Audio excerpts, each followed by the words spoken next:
It was at this time when a young Guido Van Rossum was working on getting his master's degree in mathematics and computer science from the University of Amsterdam in the Netherlands.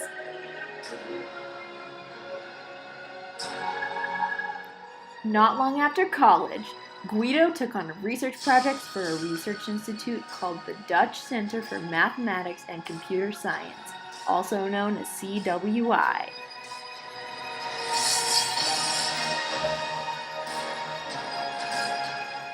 During the time that Guido was working with the ABC group within the institute, he began to notice that the ABC programming language he was helping develop held many flaws.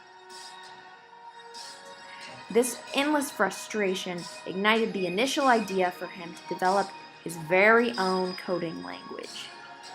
Due to the ABC group's lack of success over time, Guido moved on to work for the institution's Amoeba group.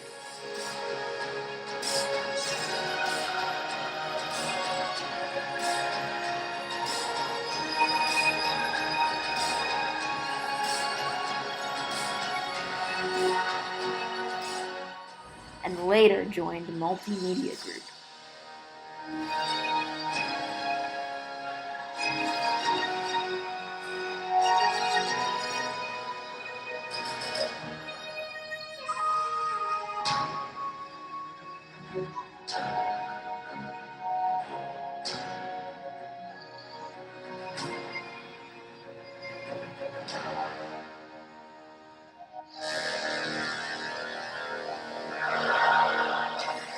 It was while working with both of these groups that Guido gained the motivation to move forward with his idea to develop one of the world's major programming languages,